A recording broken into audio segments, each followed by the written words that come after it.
Oke, sudah. Oke, sudah sekarang. Oke, baik. Saya ulangi ya Pak Nge. Perkenalkan, nama saya Ida Purnama. Malam ini akan memandu jalannya kegiatan. Sebelum memulai acara, mari kita berdoa sesuai dengan agama dan kepercayaan masing-masing. Berdoa dimulai.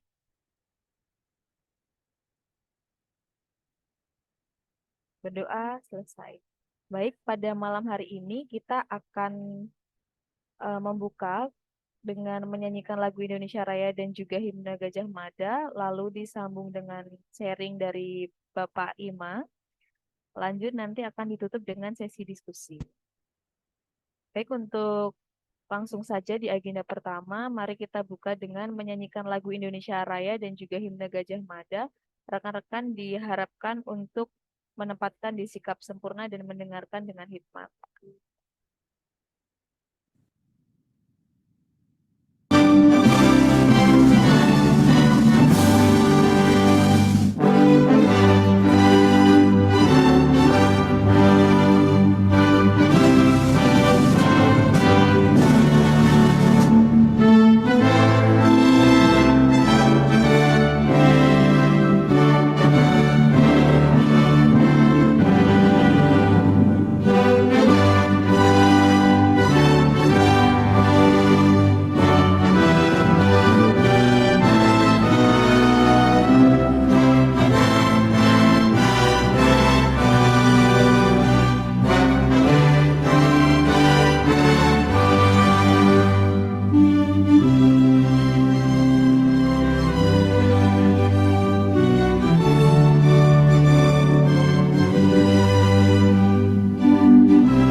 Gajah Mada.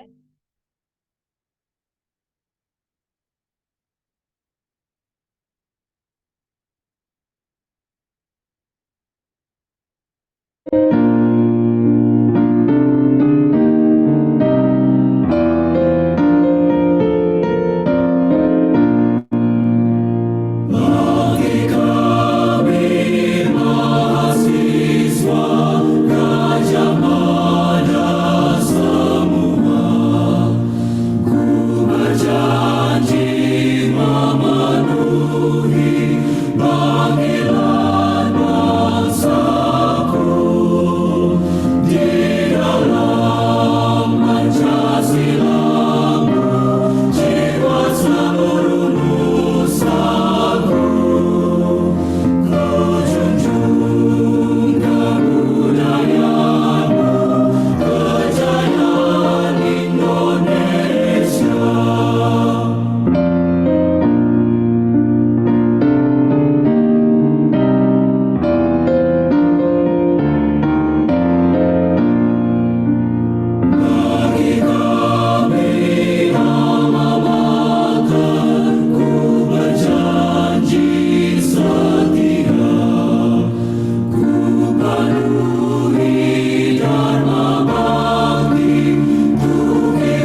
dengan hati. Hadirkan sinergi melalui integritas, kerja keras, dedikasi, dan kerjasama untuk Indonesia kini dan masa depan.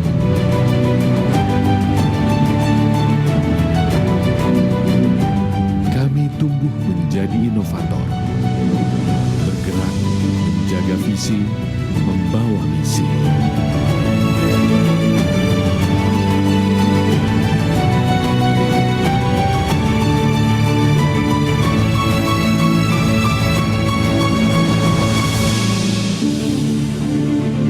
Memimpin perubahan dari generasi ke generasi untuk menciptakan potensi menjadi nilai yang hakiki.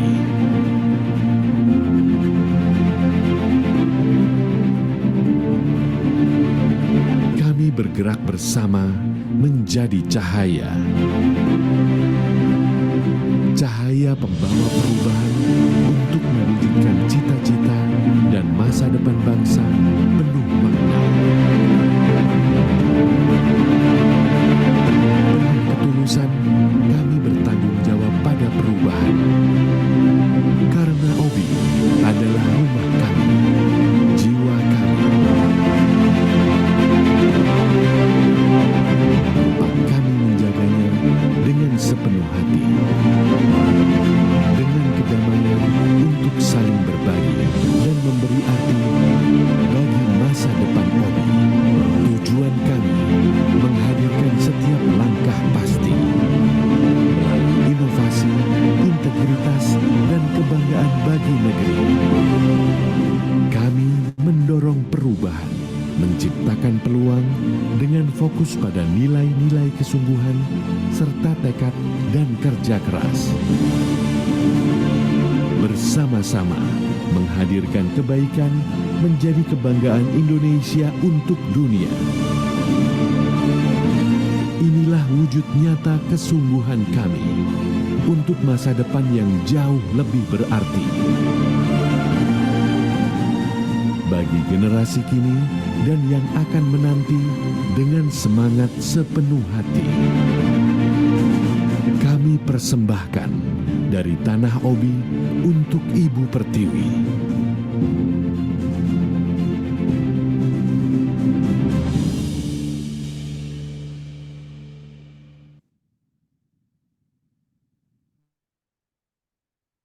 Baik, sebelum memulai acara, saya ingin mengucapkan terima kasih kepada Harita Nikel, Media Tama Akademi, Kagama HSE Praktisi, dan juga HSE Regional Bogor yang telah mendukung acara pada malam hari ini.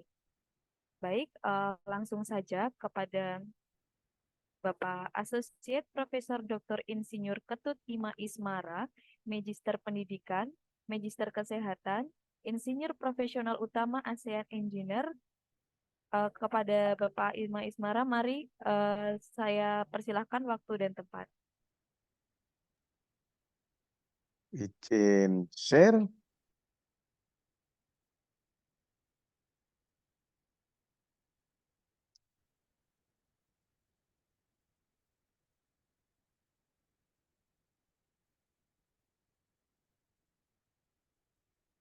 Bapak Ibu sekalian, Assalamualaikum warahmatullahi wabarakatuh. Selamat malam. Waalaikumsalam warahmatullahi wabarakatuh. Om Swastiastu, salam budaya, salam kebajikan. Bapak Ibu, mungkin saya akan sebentar saja. Ini kata kuncinya adalah perilaku. Mengapa perilaku? Hampir semua K3 permasalahan di Indonesia, dunia, ternyata akarnya di perilaku. Safety, health, and environmental behavior. Kita akan menyampaikan 14 slide yang isinya sebagai pemantik diskusi dan aksi kontribusi nyata Bapak, Ibu, dan rekan-rekan sekalian. Bapak, Ibu, di slide ini terlihat bukan dibuat dikotomi, tetapi ini yang kita pikirkan sebaiknya ada solusi dan menjadi sesuatu yang sinergi. Rata-rata K3 lebih banyak ke arah reaktif daripada proaktif. Maksudnya reaktif, yaitu kalau terjadi kecelakaan, terjadi accident, kita reaktif. Tapi belum proaktif. Itu terkait juga dengan lagging dan leading. Begitu terjadi sesuatu, kita berusaha menganalisis, berusaha mencari root cause analisis, dan sebagainya. Tetapi belum leading. Leading itu lebih banyak ke pencegahan. Lalu banyak sekali aturan. Aturan banyak sekali. Administrasi banyak sekali. Tetapi aturan kadang-kadang bagaimana ya kalau dikaitkan dengan kebutuhan. Kemudian administrasi, ya semua mengarah ke gugur wajib. Bagaimana kalau pembudayaan?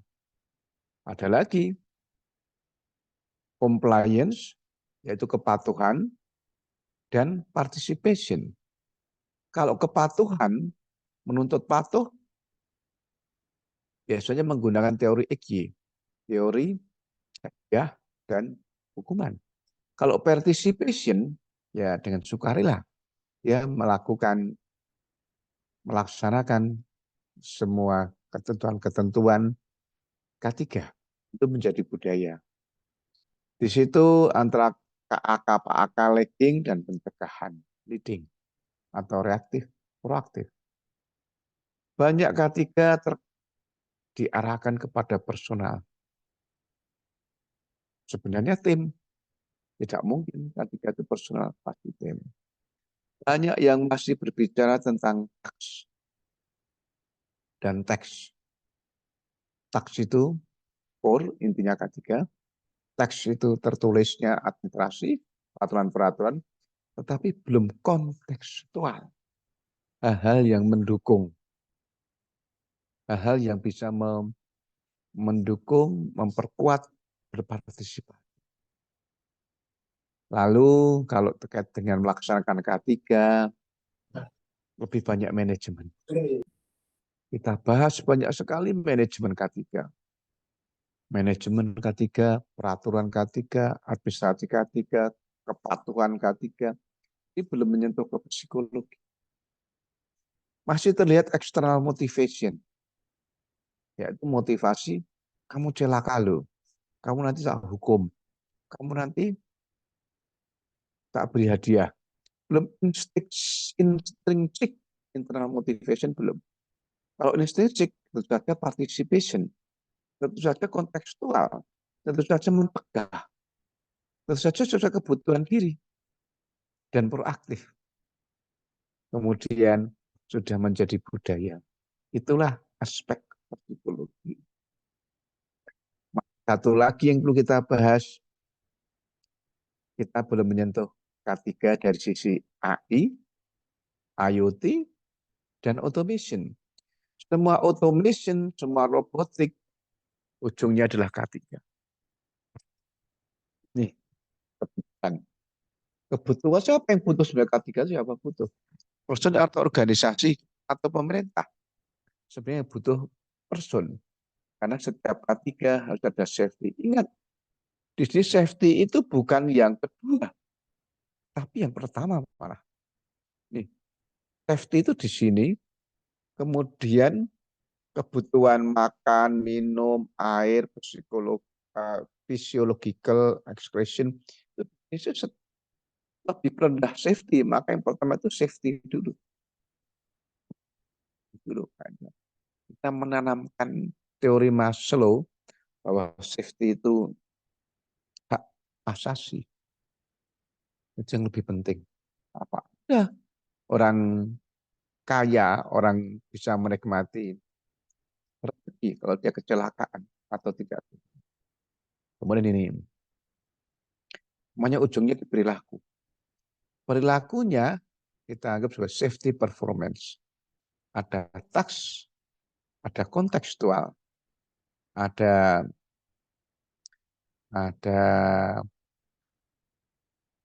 compliance, ada participation, itu perilaku. Perilaku munculnya dari niat. Niat sangat ditentukan oleh sikap dan ditentukan oleh norma-norma subjektif. Sikap ditentukan oleh persepsi. Persepsi yang bersangkutan terhadap peraturan dan kepemimpinan. Subjektif itu berarti ada unsur keteladanan.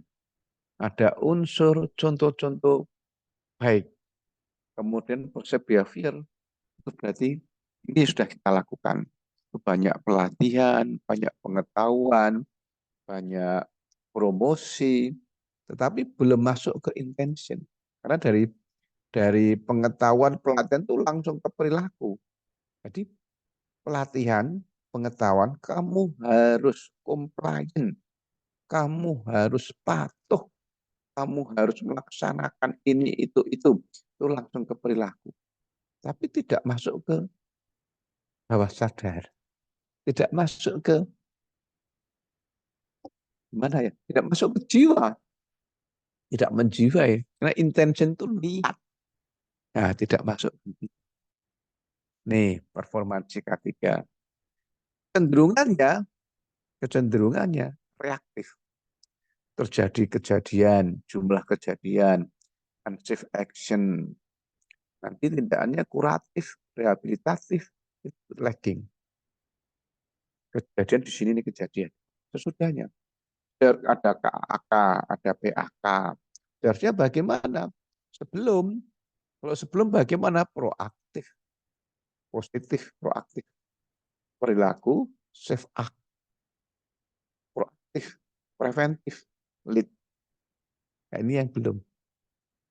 Jadi kita masih banyak semua materi K3 masih intinya telah KK, PAK, ya pencegahan kurang, analisis banyak. Kalau kita perhatikan sistematika manajemennya K3 itu saja.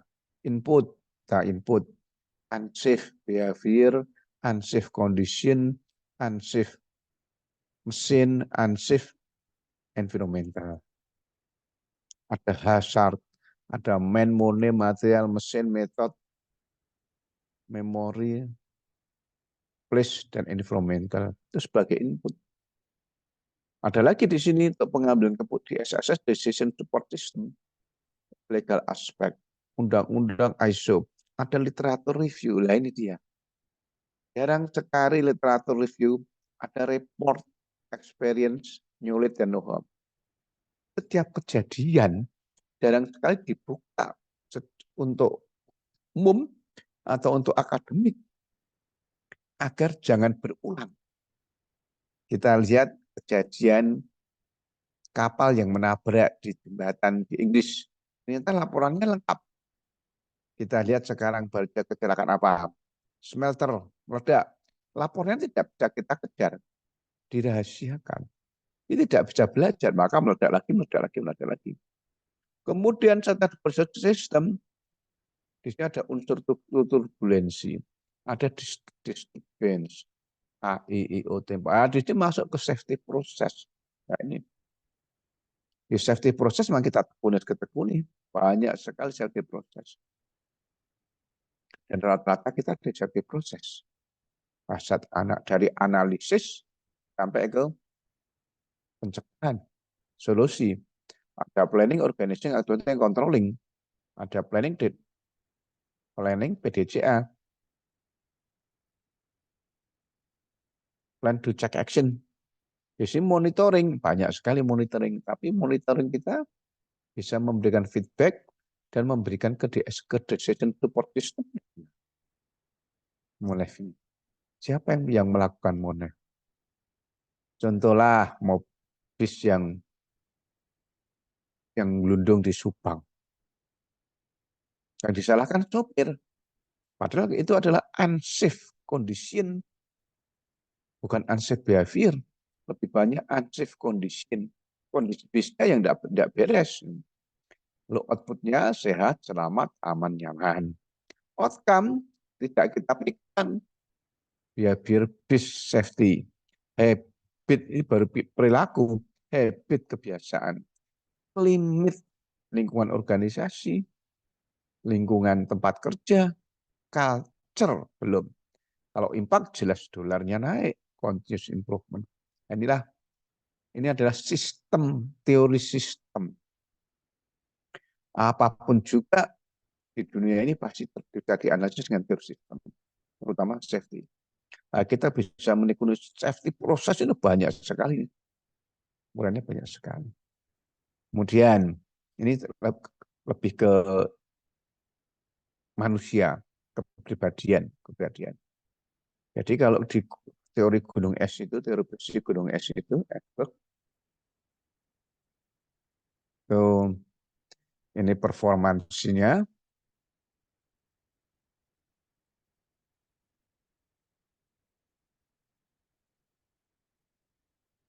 yang kelihatan di manusia itu performansinya, yaitu kebiasaan. Kalau banyak orang baru budaya, perilaku itu performansi. Tapi performansi pasti mendapat tekanan kerja. Itu kalau Freud disebut super ego. Ini teorinya Freud.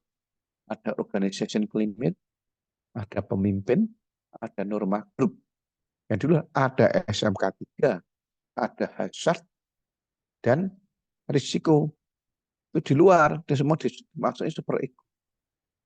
Ego, performansi, perilaku, kebiasaan, norma subjektif. Itu mulai masuk ke ego. Kemampuan diri termasuk ego. Tapi begitu masuk ke intensi, niat, sikap, persepsi, itu teorinya di bawah sadar. Ini garis kesadaran ini di bawah sadar. Inilah yang harus kita tanamkan. Untuk itu bagaimana? K3 harus dimulai sejak ini. Sejak PAUD, TK, SD, SMP, SMA, terutama SMA. Ini kita secara nasional kita belum memasukkan di sini. Bersama luar biasa sekali. Dan itu ada iklim K3 itu, climate, bisa internal, bisa eksternal. Ini yang enak. Ini teori psikologi. Gambar ini adalah gambar kuliah Prof. Aswin. Nama mata kuliahnya adalah psikologi faal. Atau kalau di Fakultas Psikologi, namanya adalah biopsikologi. Ya inilah keadaan dalam sikap manusia seperti ini. Kalau ular kita sebut sebagai hazard atau unsafe, maka mata melihat, telinga mendengar, mata berobservasi, mata mengidentifikasi, masuk ke saraf di otak, muncul persepsi. Ular ini berbahaya enggak? Kalau saya enggak berbahaya kalau saya. Wah, ada ular. Wah, itu udah jadi duit buat saya. Jadi jual, masuk ke visual thalamus. Di visual thalamus ini muncul proses di otak kita.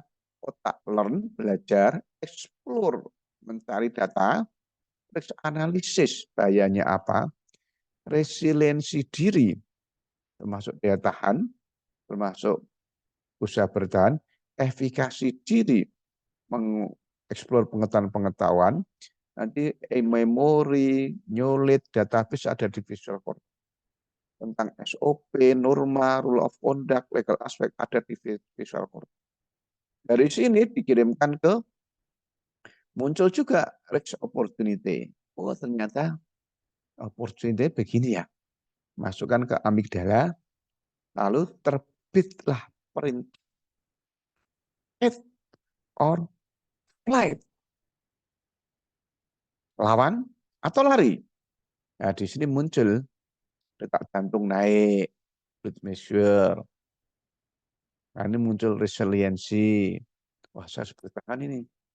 Lalu muncul solusi, ide-ide kontrol, ide-ide baru, origin. Muncul solusi atau origin. Lalu muncul muncul cara-cara implementation ownership ownership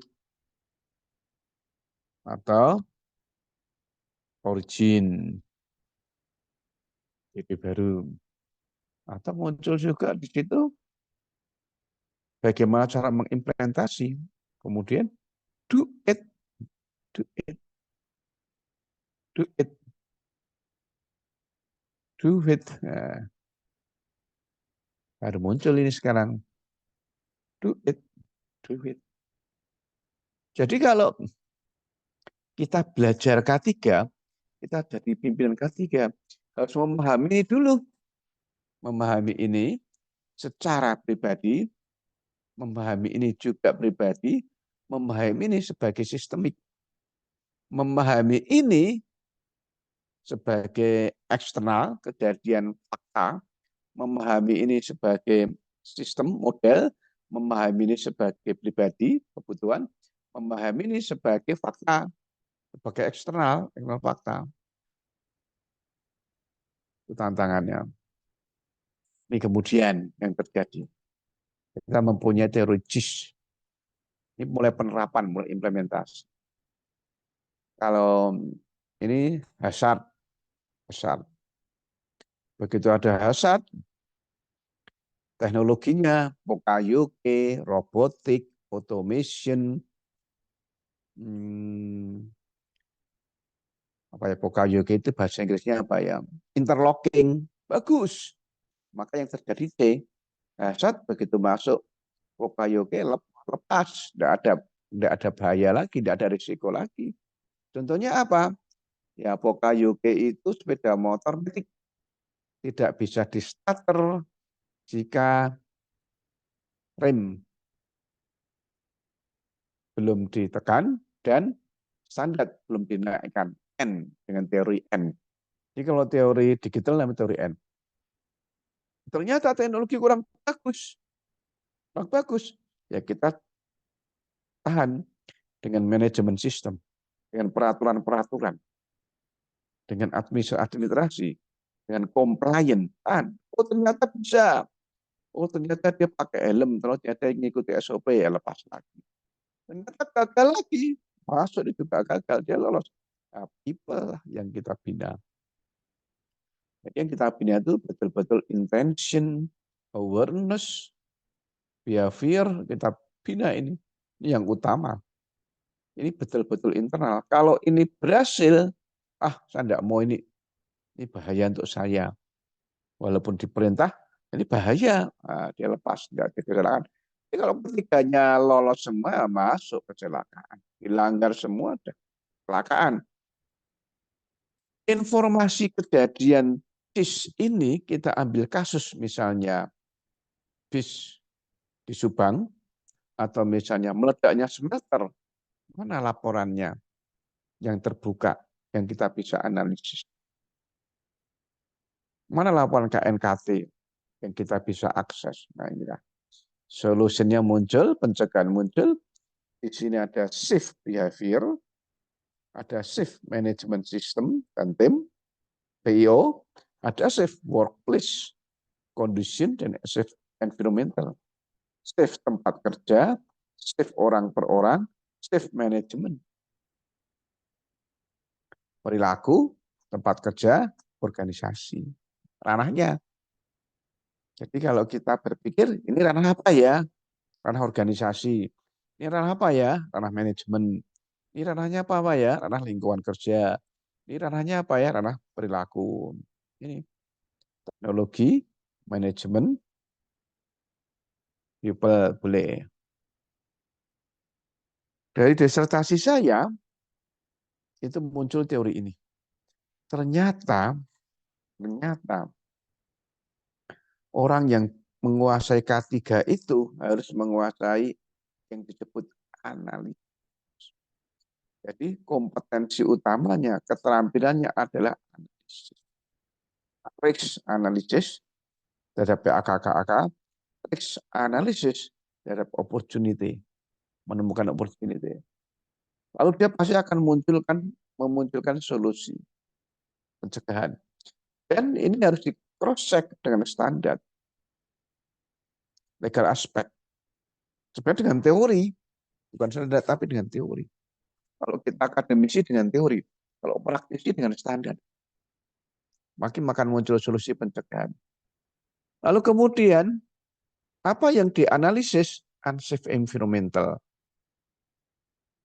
Dasarnya bagaimana? Opportunity-nya gimana?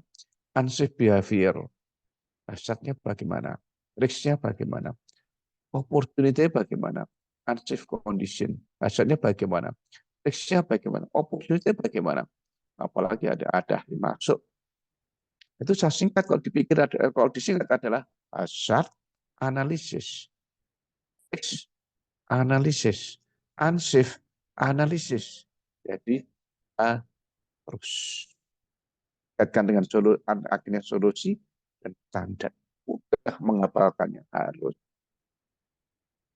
Ini zero six 9 step cycle juga outcome, bukan outcome, salah satu output dari disertasi saya di Fakultas Kedokteran UGM dengan pembimbing, promotor, Prof. Adi Heru, promotor Prof. Yayi. Psikologi banget, kan sama dari psikologi. Hazard exploration, evaluation, hazard analysis. Risk observation, opportunity, risk analysis. Solution management. Jangan lupa harus mikir implementation yang terintegrasi. Jangan lupa output-nya, outcome-nya, culture dan climate. Jangan lupa semua harus ditulis menjadi laporan. Maka disebut nyulit, tahap nyulit. Menjadi laporan, menjadi artikel. Semua kejadian di kedokteran, kenapa bisa jelas? Karena semua ditulis menjadi artikel. K3 belum ada kegiatan nulis artikel. Ada yang marah-marah, sudah kan praktisi, ngapain nulis artikel gitu. Untuk apa? Kemudian semua artikel, semuanya semua ada standar. Kita sebut sebagai stereotip. Pola pikirnya dari yang di atas. Ini begini. Ini bukunya terkenal sekali tentang safety culture. Kalau itu terkait dengan intrinsic elemen, norma, ritual, simbol-simbol, perilaku. Berarti perorangan. Kalau perilaku banyak orang, grup. Ada nilai-nilai, values, itu intrinsic elemen. Itu extrinsic, norma itu extrinsic, kelompok, norm kelompok, ritual itu extrinsic, lingkungan, simbol-simbol juga di extrinsic, kelompok-kelompok, perilaku-perilaku kelompok. Tapi kalau pribadi itu values, nilai-nilai, belief, keyakinan, assumption, tambah lagi intention, jadinya di individual, perilaku individual. Di perilaku individual ini langsung kalau banyak jadi di jumlah perilaku grup. Individual. Kalau culture itu di grup. Culture itu di grup, bukan pribadi. Ini culture, national culture, organization culture, foreign culture, di culture. Di safety culture terkait dengan nasional, organisasional, vokasional. Vokasional terkait dengan pekerjaan. Disinilah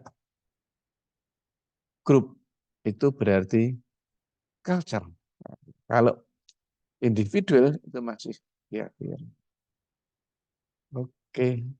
Pemantik selanjutnya adalah ini pengembangan tim. Itu ada key behavior. Dan tidak boleh selalu top down. Top down itu bagian saja. Tetapi harus ada dari bawah bottom up. Caranya bagaimana? Caranya pemimpin top down meminta saran-saran kepada bawahan bagaimana perilaku yang sehat, yang selamat. Untuk itu diperlukan peran-peran lain seperti motivator, seperti tim hore, dan ada tim akselerator.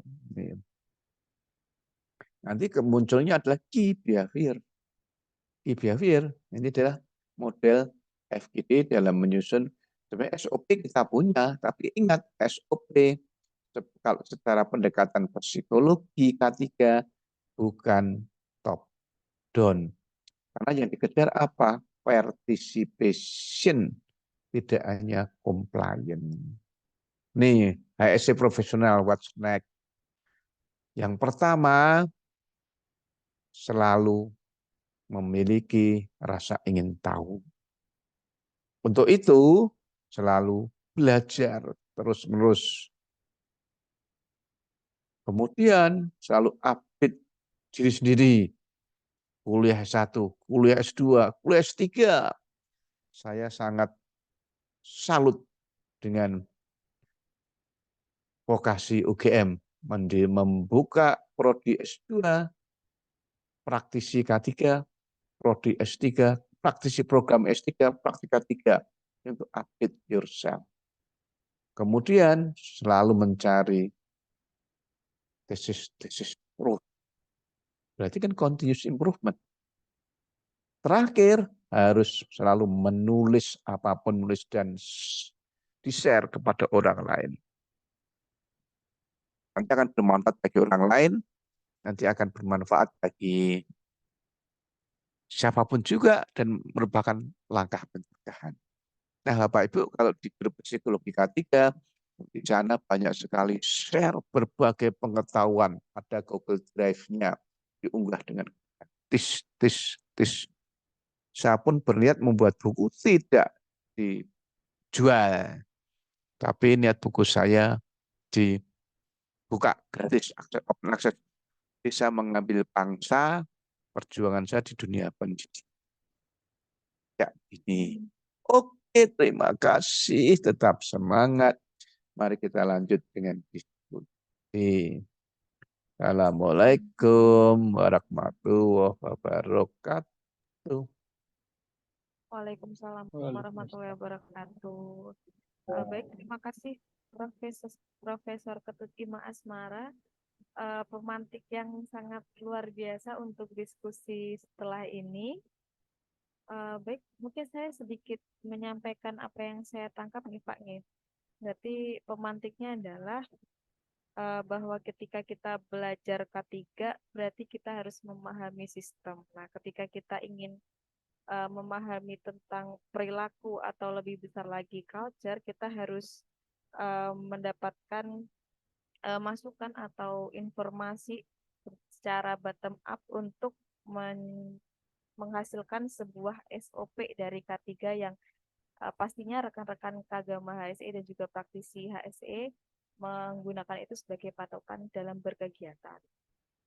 Baik teman-teman, untuk kegiatan diskusi selanjutnya bisa teman-teman sampaikan secara langsung ataupun by chat. Untuk langsung bisa raise hand. Ya baik, di sini ada Bapak Joko Prakoso Adi Wibowo. Bisa langsung menyampaikan pertanyaannya Pak atau diskusinya? Iya, terima kasih, Prof. Ima. Selamat malam. Iya, Prof. Ima hanya ini aja, apa namanya, bertanya bagaimana dengan beberapa company sekarang sudah banyak yang menerapkan dengan sistem CCTV. Yang kalau Prof. Ina lihat itu dari China itu yang sampai bisa scoring masyarakatnya bahkan kena pajak itu kan beberapa company sekarang menerapkan dengan CCTV. Terus di beberapa titik yang poin-poin di mana pemakaian zona area ya, yang di mana itu pengetatan APBI, terus dia akan ada scoring. Oh, pekerja ini dengan nomor ini dia nggak tertib mengenai PPI, kepatuhannya berapa persen, itu berapa persen, sehingga itu menentukan behaviornya si perilaku si pekerja-pekerja yang ada di situ, termasuk kontraktor dan subkontraktornya juga yang melewati gate itu seperti apa ya? Karena di China kan juga banyak stres ya terkait dengan itu, terus banyak orang dengan menipu, terus nggak ini itu seperti apa sih impact-nya teknologi yang seperti itu? Karena sekarang lagi gencar tuh kan kameranya seperti itu sih Prof. Ima. Terus yang kedua ini Prof. Ima, yang masukan aja yang kedua itu nggak pertanyaan, yang kedua itu terkait yang tadi ya learning curious ya. Jadi hubungan antara behavior itu sebetulnya topiknya pekerja itu ketika idea baru di company itu tinggi, maka itu menunjukkan bahwa behavior di company itu good ya, positif artinya.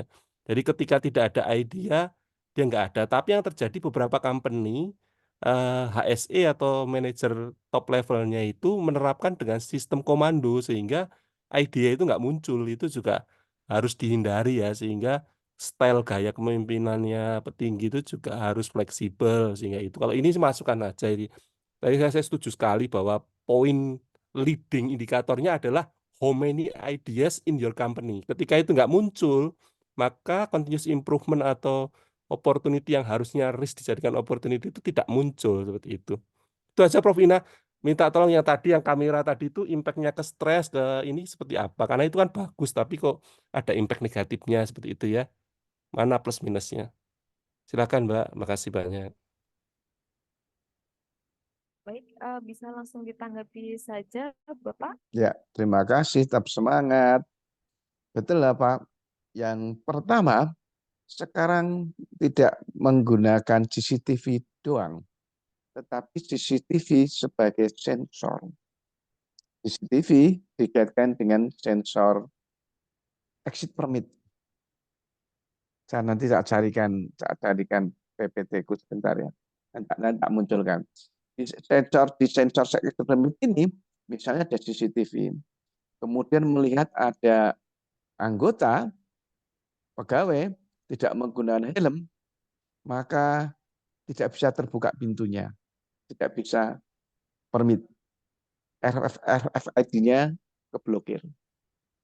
Begitu Pak. Jadi tidak ada tawar-menawar lagi. Tidak ada penilaian perilaku, sudah langsung. Itu yang terbaru. Yang kedua, betul lah Pak. Jadi yang terjadi yang kedua itu, pegawai kita, bangsa kita, atau para pekerja itu, anggap orang yang menganut teori X harus diperintah, harus dihukum, harus diberi hadiah. Itu kalau di psikologi namanya teori Pavlov. Kalau teori Pavlov, di psikologi teori Pavlov, itu kan sama dengan maaf, dianggap tidak memiliki pengetahuan, tidak memiliki inisiatif. Nah, itu ya Bang. Oleh karena itu seharusnya teorinya Y. Maka kalau menggunakan teori Y, ya jadinya participation. Jadinya ini ya Pak. Ini jadinya yang dinilai adalah preventif, leading, proaktif, positif, participation, bukan komplain, tidak hanya komplain, mencegah, tidak mencegah. Demikian. Untuk itu, seharusnya menurut teori melalui ini tidak hanya teori praktis.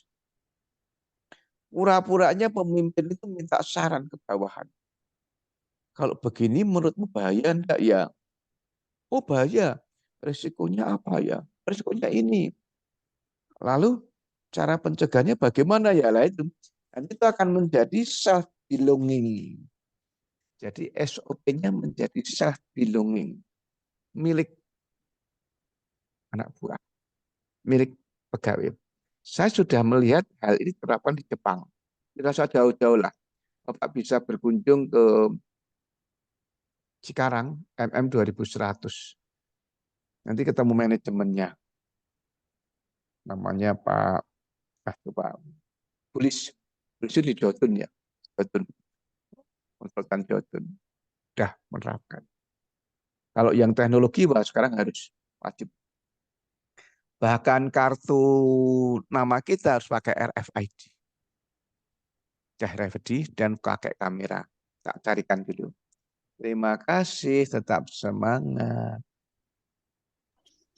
Saya Mbak.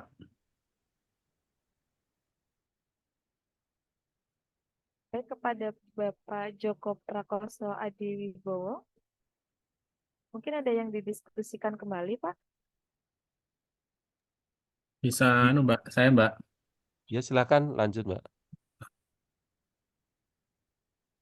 Selamat malam, Profesor Ima. Bisa? Baik Pak Prima, bisa. Ya. Terima kasih Profesor, ini kalau sudah berbicara terkait dengan tingkah laku, saya tadi melihat bahwa di bawah sadar itu yang paling penting. Jadi munculnya di bawah sadar itu. Nah, saya sendiri atau anak saya yang barusan sertifikat K3 ya, itu memahami terkait dengan K3 ini ya setelah belajar gitu.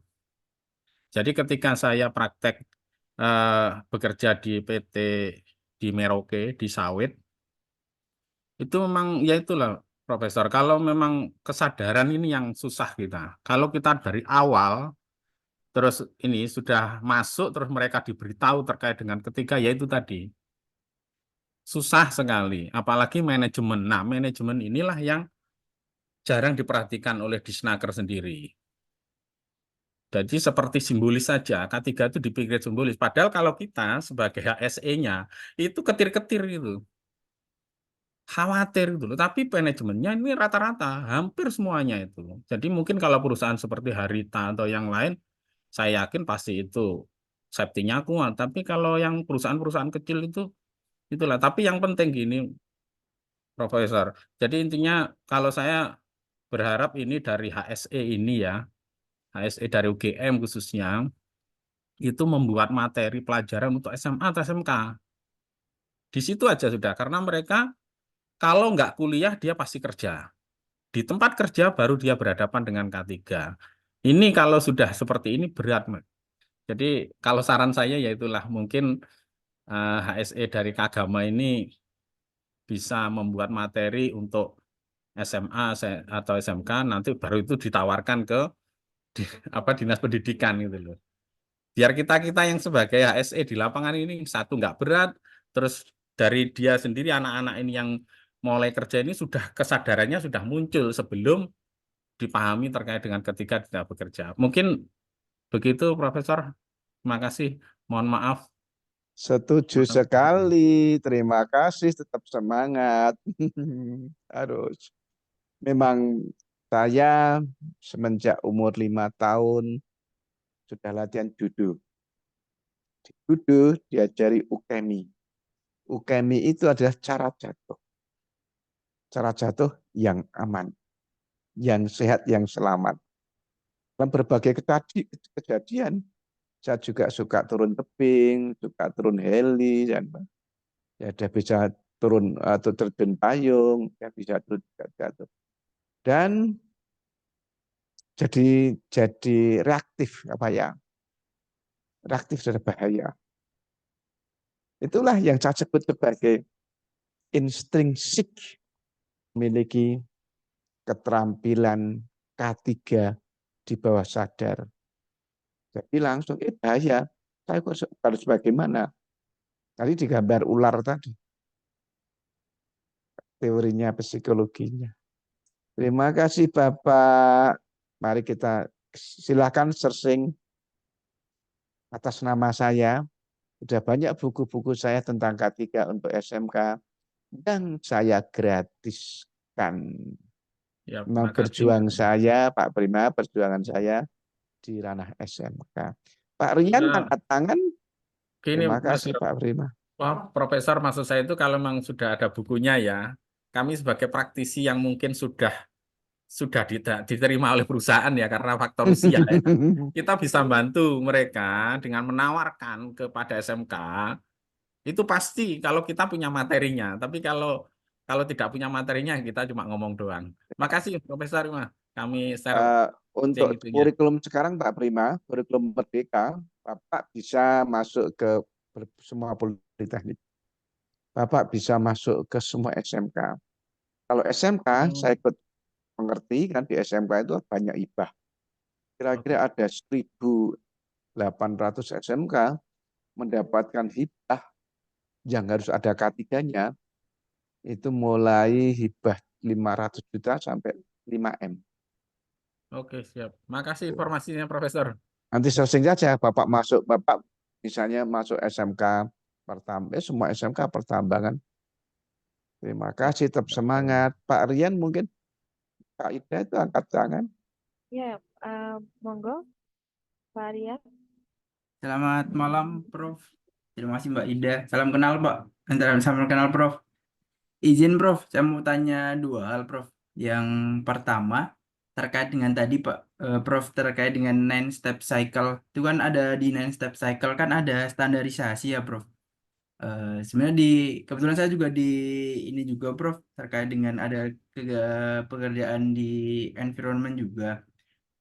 Tadi di standarisasi itu kita di lapangan sebagai praktisi itu terkadang itu kebingungan gitu, Bof, untuk sebenarnya sosialisasi refreshing terkait dengan SOP khususnya gitu ke teman-teman ini perlu dilakukan atau dilaksanakan itu dengan rentang jangka waktu berapa lama, atau barangkali ada indikator-indikator tertentu gitu, Prof, yang bisa kita jadikan checklist bahwa oh ini ternyata teman-teman perlu untuk dilakukan refreshing terkait dengan sosialisasi SOP gitu loh.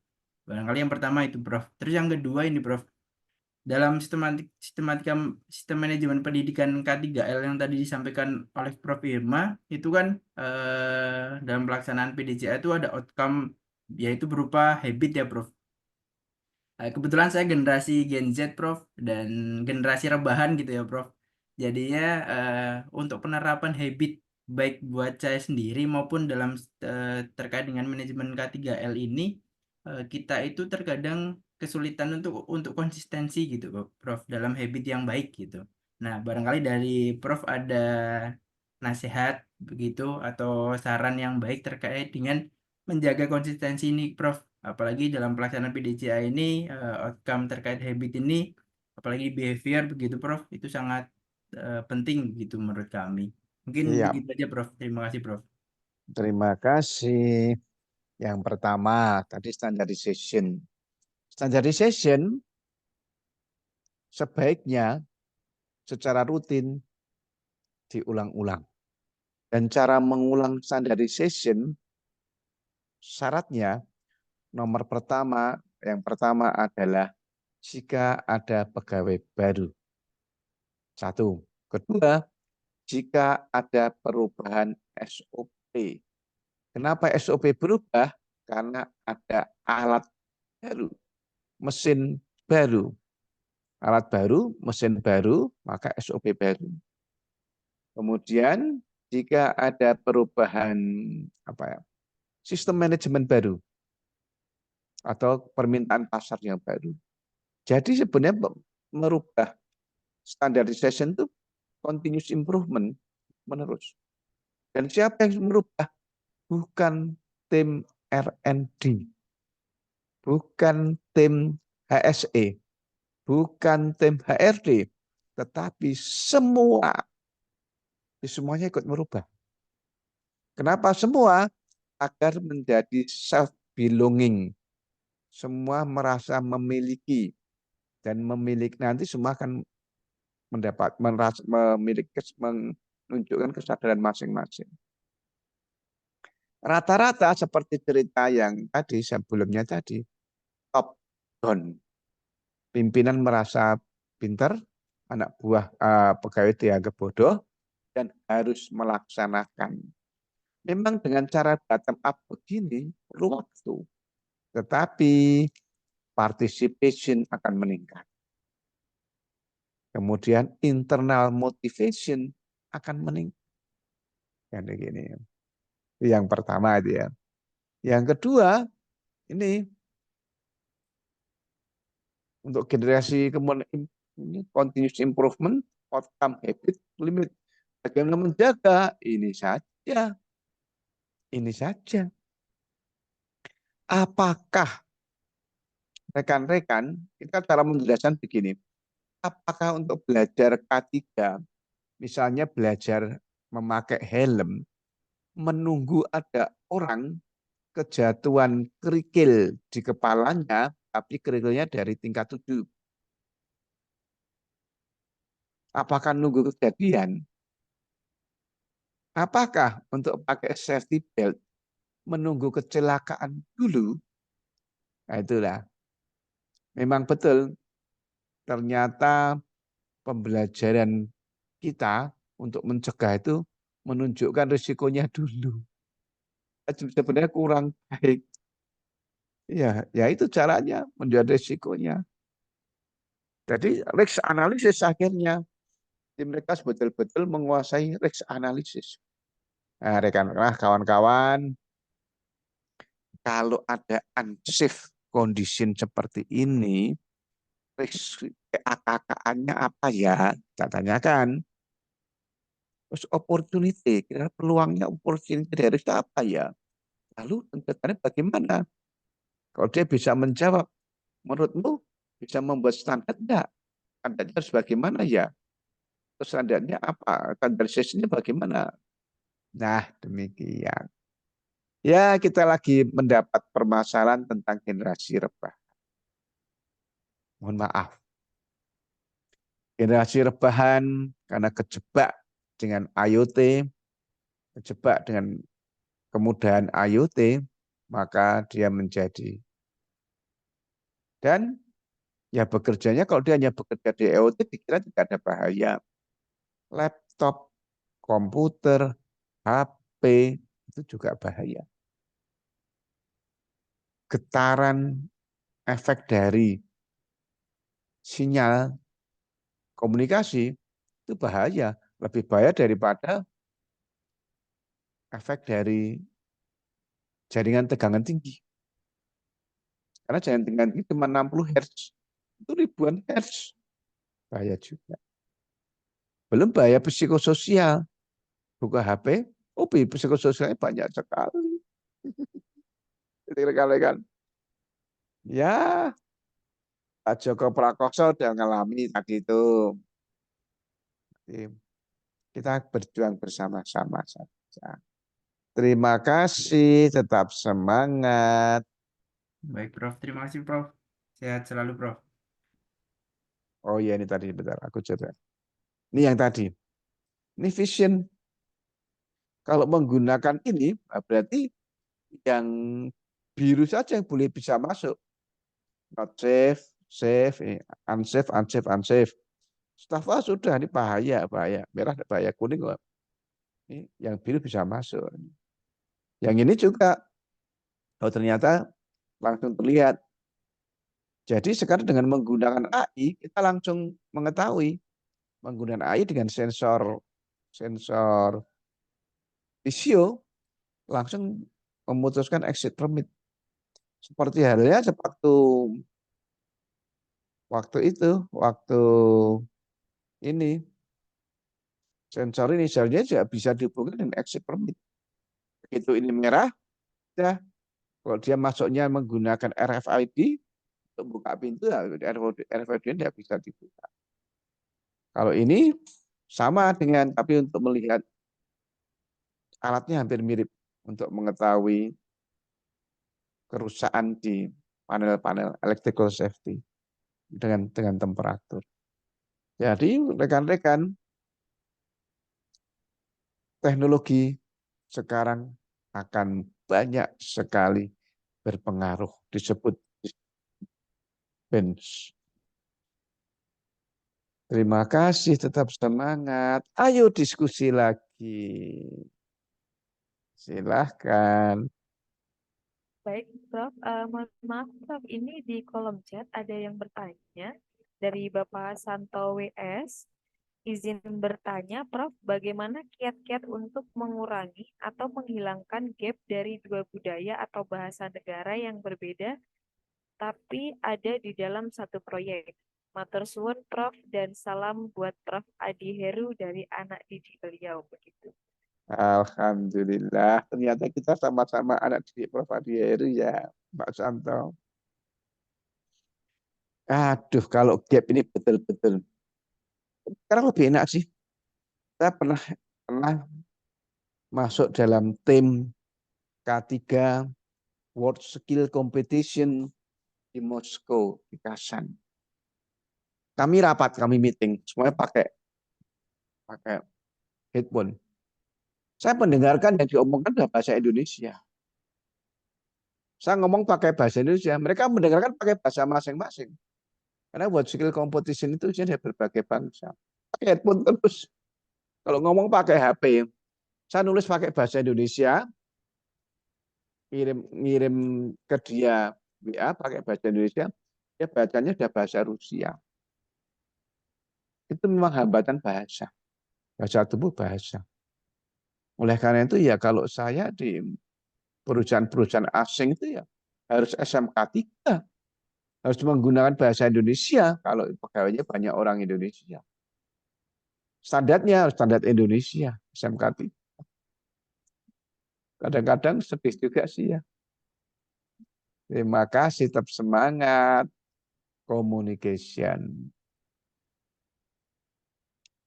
solusinya. Lanjut Kak Ida, Baik, ayo lanjut diskusi. Pak, ini ada dari Kang Ben. Bisa Silakan Kang Ben. Baik, terima kasih Mbak Ida. Salam kenal untuk semua rekan-rekan sejawat HSE, terutama Kagama nih. Baik, Prof.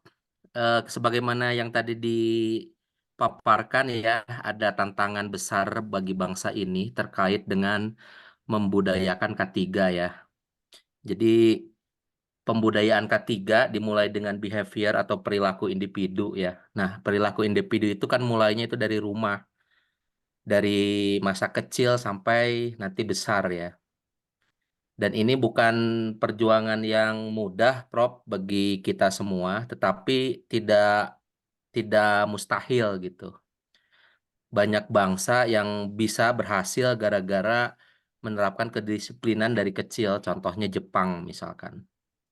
Nah, mimpi saya itu pada suatu saat ya secara nyata atau real pemerintah kita akan menerapkan hal-hal yang fundamental pada level pendidikan dasar, Prof.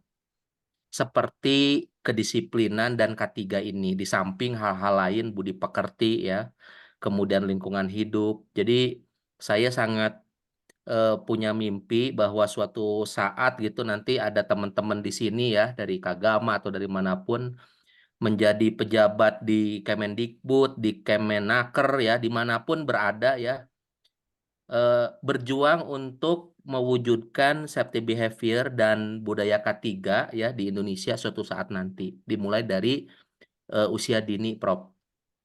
Karena pentingnya ini, maka saya mengajak kita semua yang hadir di sini untuk tetap berusaha bagaimana caranya bahwa K3 ini menjadi yang tadi ya, menjadi bahan pendidikan di sekolah-sekolah dasar. Jadi nggak apa-apa, nggak belajar IPA dulu, nggak apa-apa, nggak belajar IPS dulu ya, tetapi kita coba tanamkan ya. Dan ini perlu perjuangan.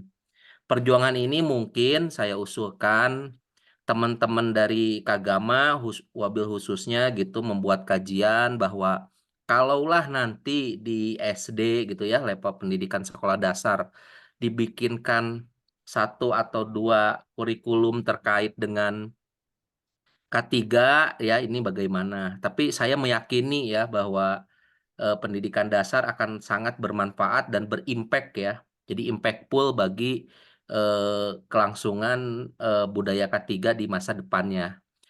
Benar Pak, saya punya pengalaman pribadi terhadap anak-anak saya. Jadi kita disiplinkan di rumah ya. Dan mereka alhamdulillah sampai sekarang ada yang udah kuliah dan udah sekolah menengah. Dan mereka alhamdulillah istiqomah ya menerapkan kedisiplinan itu dari rumah ya.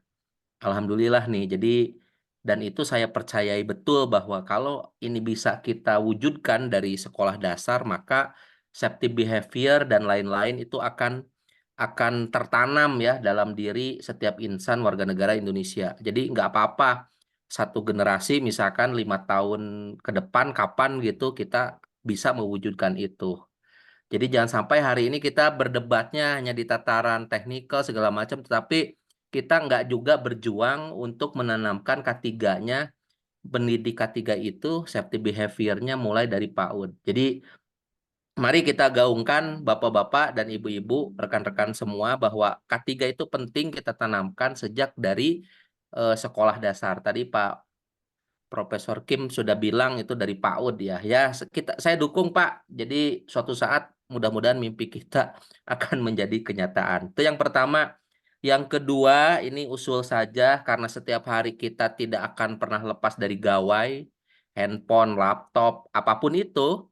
maka kita juga bisa mendesak pemerintah dalam ini Umaro ya, siapapun Kemenaker, Kemendikbud, misalkan Kemeninfo ya, bekerja sama semua berbagai kementerian lembaga itu menggunakan atau memanfaatkan gawai itu sebagai kampanye masif budaya K3. Dulu kita kalau di kantor-kantor itu ngebum screensaver gitu kan ya. Kemudian kalau sekarang, zaman sekarang kalau buka apapun kan ada iklannya, gitu kan ya Pak Prop ya. Dan kita mau-maunya gitu ngelihat iklan gitu kan. Nah, kita coba gaungkan Pak, program pemerintah ini uangnya banyak ya.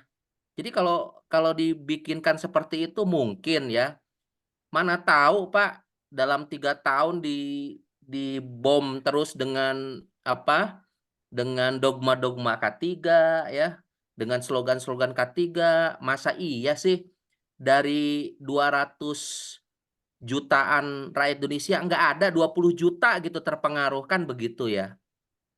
Itu yang kedua, yang terakhir Prof, izin dan teman-teman, kalau memang keilmuan hipnotis itu berhasil ya, coba kita kita bikin Prof, lagi webinar begini ya kan, ada Deddy Kobuzer gitu kan, ada Romi Rafael ya.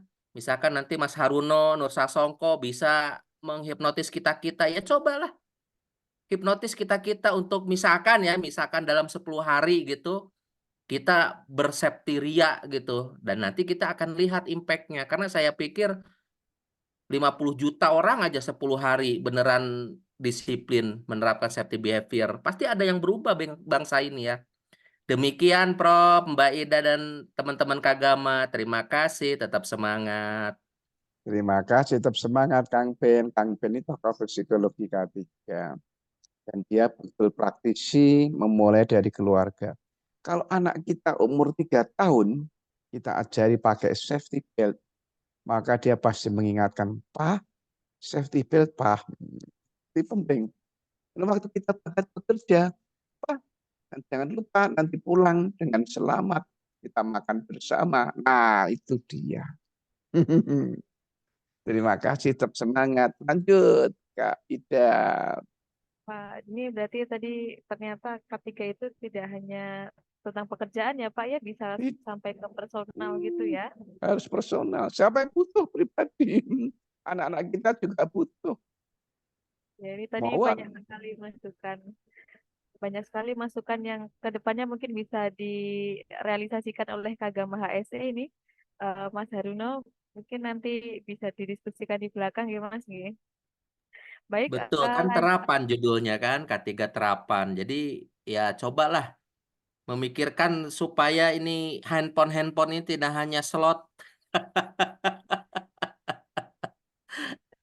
tetapi ada iklan-iklan K3. Ya gimana caranya tiap tiap tiap 10 menit gitu ada iklan K3 lewat. Kita paksa negara ini membuat iklan yang masuk ke setiap gawai anak-anak Republik, kan bagus itu. Demikian. baik Pak. Untuk menopang Indonesia Emas 45 ya Pak ya. Baik, bisa dilanjut Pak. Ini ada dari Bapak Giwan Lusa. Bisa menyampaikan Bapak? Baik, terima kasih Mbak Ida. Assalamualaikum Prof. Saya Waalaikumsalam, Setiawan, Prof. senior.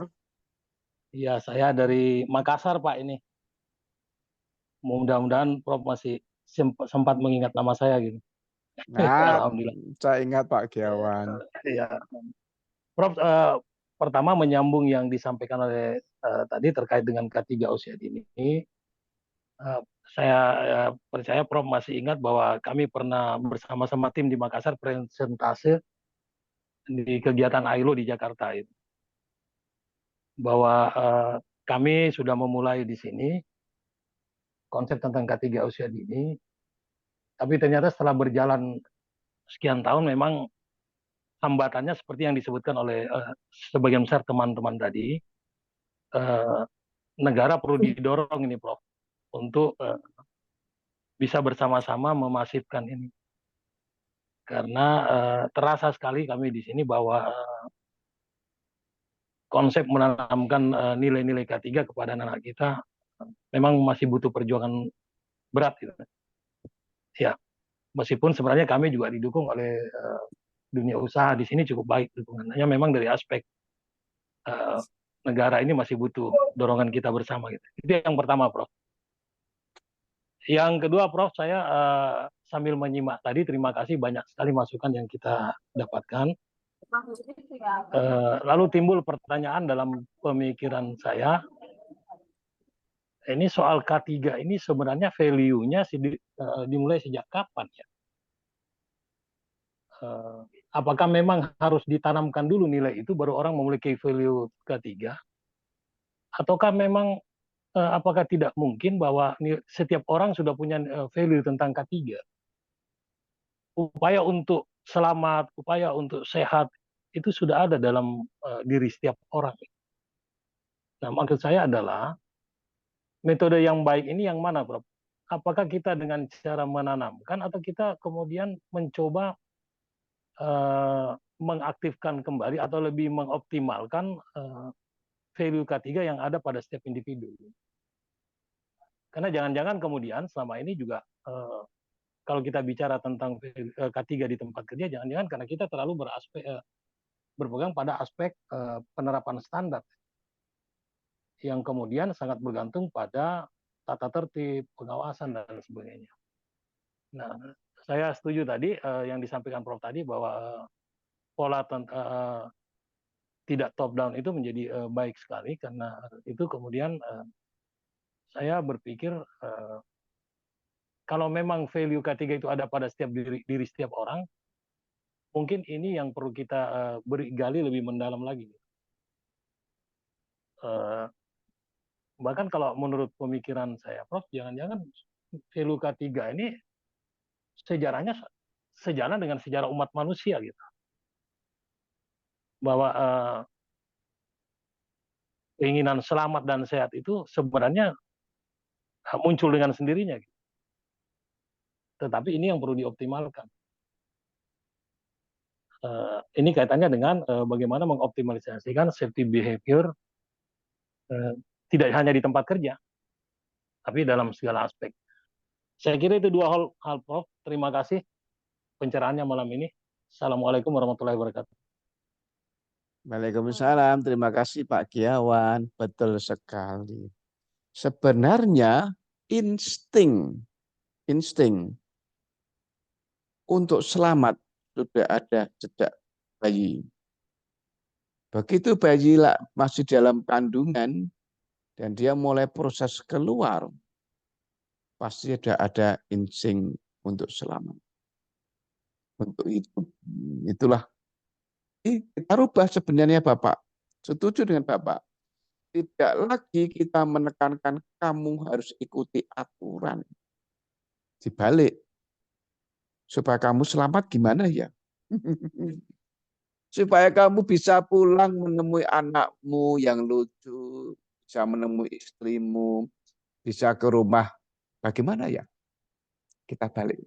Maka itu kita sebut dengan pendekatan psikologi. Dasarnya di psikologi. Ini dia. Nah, ini dia. Di manajemen dan psikologi. Dan kita masukkan lagi. Sebenarnya K3 itu kebutuhan. Terima kasih Pak Giawan. Cocok sekali, setuju sekali. Mari kita mulai pembelajaran, pendidikan, penguatan insting selamat.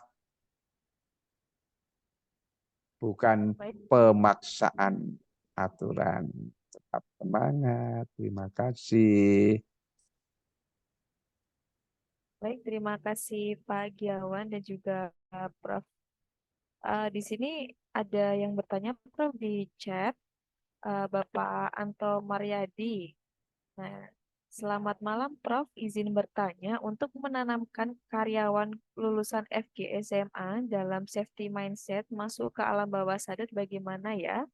Karena kami ada target untuk melakukan safety camp tahun 2024 ini lebih dari 1.000 karyawan baru fresh graduate SMA atau SMK untuk plan baru.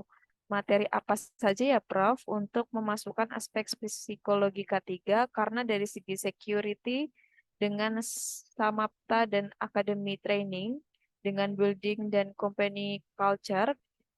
Kalau safety apa ya bagusnya? Mohon masukannya. Terima kasih. Tentang pendekatan psikologi, sebenarnya ada yang bersifat kelompok, tetapi tidak bisa kelompok besar. Jadi pada saat anak-anak itu hiring, wawancara, atau tes psikologi, kita bisa mengklasifikasikan dulu. Di dalam tes itu, kita minta kepada tim psikologi untuk ngetes pertama kali, misalnya tes procrastination. Procrastination, tes menunda pekerjaan. Tes procrastination menunda pekerjaan terkait hubungannya dengan kecelakaan. Itu satu. Kedua, tes resiliensi, self-resiliency. Itu juga terkait dengan kecelakaan. Lalu tes terkait dengan kepribadian. Kepribadian pakai Holland pakai kepribadian Holland personality. Itu kan kelihatan juga dia misalnya orang yang cenderung terburu-buru. Orang yang tercenderung tidak hati-hati. Itu kelihatan, Bapak. Ini tidak semua kita beri pendekatan. Oh, ada lagi tes maturity. Maturity itu kematangan. Dari tes-tes psikologi tadi, kita bisa mengelompokkan, oh ini yang perlu. Oh ini yang ini perlu dengan pendidikan semi militer. Ini perlu pendidikan cukup pengetahuan saja. Jadi hemat dalam pelatihan. Tetapi kalau buat secara umum, ya sentuh need masing-masing dan ungkapkan ketakutan terhadap kecelakaan di bawah sadar. Setiap orang pasti punya fobia. Setiap orang pasti punya rasa takut di bawah sadar. Kecuali saya. Karena saya pernah latihan militer, pernah wajib militer. Saya pernah cukup lama di militer. Jadi itu dihilangkan rasa takutnya di pelatihan militer itu. Itu ya.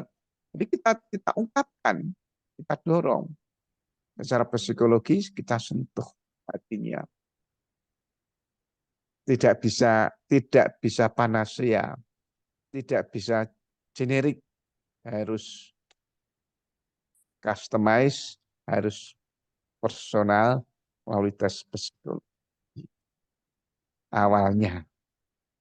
Jadi mohon maaf, tidak ada rumusan yang generik. Terima kasih, tetap semangat.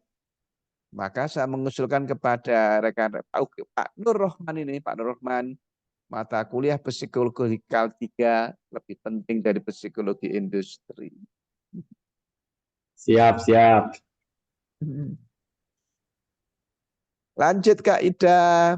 Terima kasih Kak. Ada pertanyaan dari kolom chat juga dari Yoga Arif Paripurna. Di sini ada pertanyaan, selamat malam Prof. Ima dan Bapak Ibu semua. Saya Yoga, mahasiswa dari UNY. Berkaitan dengan penanaman budaya K3 di SMK, izin bertanya. Dalam observasi kami di beberapa SMK dalam rangka penelitian skripsi ditemukan beberapa pengajar praktikum yang masih menggunakan SOP dengan kerangka yang belum up to date. Sedangkan K3 di dunia kerja terus berkembang. Di sisi lain dalam praktikum di lab atau bengkel SOP yang ada sifatnya top down. Jadi pengajar ke siswa, belum bottom up siswa ke pengajar. Kiranya solusi apa yang bisa diterapkan untuk fenomena di atas sehingga penanaman K3 sekolah bisa mengejar perkembangan K3 di dunia industri. Terima kasih. Terima kasih, tetap semangat Kak Yoga. Nomor 1, pemerintah sudah menerapkan di SMK itu link and match. Artinya SMK harus link dan and match dengan dunia kerja dan dunia industri. Kenapa? Karena perubahan penggunaan mesin, perubahan penggunaan automation itu akan mempengaruhi SOP K3. Dan di industri biasanya SOP K3 terus berkembang. Tantangan baru, mari kita diskusikan. Ini sarannya Kang Ben, sarannya Kak Giawan Lusa, mari HSE Safety, kita action kontribusi penuh. Terima kasih, tetap semangat. Oh, ada senior Pak Suhatman. Oh, Pak Suhatman jangan tanya dong. Pak Suhatman nanti. Silakan Pak Suhatman. Ikut cerita dong. Cerita pengalaman. Iya, cerita pengalaman yang Pak Suhatman. Inilah senior saya yang memulai dari PAUD ini pelatih saya. Silakan. Silakan. Saya cuma Suhatman. mengucapkan selamat aja ke Pak Ima. Terima kasih.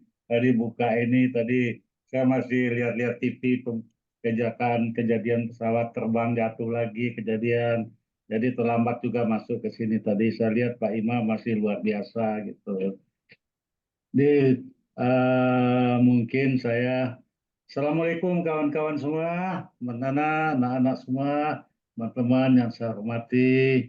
Mohon maaf ya kalau saya mengganggu acara nih atau ini kan. Tapi saya juga ingin sedikit memberikan masukan atau sharing atau apa bagi anak-anak, kawan-kawan, adik-adik semua. Saya mengikuti K3 ini sudah hampir 50 tahun. Saya memulai K3 ini dulu tahun 74 dulu. Jadi saya juga tadinya juga nggak tahu K3, tiba-tiba kecemplung sampai sekarang. Jadi saya mengikuti bagaimana perkembangan K3 ini, suka dukanya membangun K3 ini. Bagaimana pada zaman saya memulai K3 itu belum dikenal. Kalau kita nyuruh orang memakai alat, malah kita diuber, Pak, dimarahin, maki-maki begitu. Masuk ke tempat kerja, ditanyain, nah ngapo ke sini katanya. Orang K3, nggak perlu. Jadi itu, jadi gini, maksud saya begini, kita marilah melihat K3 ini secara luas, sebab di dalam ilmunya K3 itu adalah bersifat multidimensi. Jadi kita bisa melihat K3 itu dari berbagai-bagai elemen, dari berbagai sisi. Misalnya banyak yang belum kita olah. Salah satu yang saya itu adalah konsen adalah melihat K3 itu dari segi religius. Itu saya mengajarkan waktu ngajar anak-anak mahasiswa yang baru masuk, itu yang saya tanamkan dulu. Bahwa K3 itu, safety itu, keselamatan itu adalah kebutuhan manusia hidup. Setiap manusia hidup itu pasti ingin selamat. Makanya maaf ya, kita di sana yang beragama Islam, kita punya doa sapu jagat, Rabbana atina fid dunya, ya Allah berilah saya keselamatan dunia dan akhirat. Nah, keselamatan dunia itu adalah K3. Jadi saya tekankan kepada mahasiswa yang baru, kalian tiap hari berdoa 5 kali sehari, tapi setelah itu naik motor nggak pakai ikat pinggang, apakah bisa selamat? Saya bilang gitu. Nah, itu yang saya tanamkan saya menanamkan nilai-nilai keselamatan itu kepada mahasiswa dengan menggunakan pendekatan itu. Ya, kita tahu dengan pendekatan itulah saya ingin menanamkan kepada dia pentingnya keselamatan itu. Bahwa kita hidup ini butuh selamat. Kita ingin selamat dunia dan akhirat. Saya bilangnya gitu. Kalau kamu tidak taat K3, kamu celaka, kamu tidak akan bisa selamat di akhirat nanti. Karena kamu tidak bisa lagi beribadah, tidak bisa lagi cari nafkah, malah kamu dinafkahin. Saya bilang begitu kepada mereka. Jadi K3 itu kuncinya adalah bagian dari ibadah. Nah, ini yang tidak banyak digali oleh kawan-kawan. Saya bolak-balik ingin ngajak bagaimana agar para ustadz-ustadz kita itu berbicara mengenai keselamatan. Bahwa keselamatan itu adalah bagian dari ibadah. Maka saya mengembangkan konsep yang saya sebutkan smart safety, itu saya mengacu berbasis kepada ajaran agama.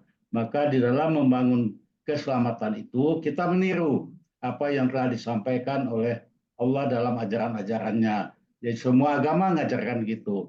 Dalam ajaran kita Islam, kita mulai ya, bahwa yang ditanamkan sama kita itu adalah bagaimana menjaga tingkat keimanan kita supaya selalu tinggi. Nah, itulah dalam K3 ada yang namakan istilah safety paradox namanya. Safety paradox itu adalah tingkat awareness dengan tingkat kecelakaan. Kalau awareness kita tinggi, kecelakaan turun. Kalau awareness kita turun, kecelakaan naik.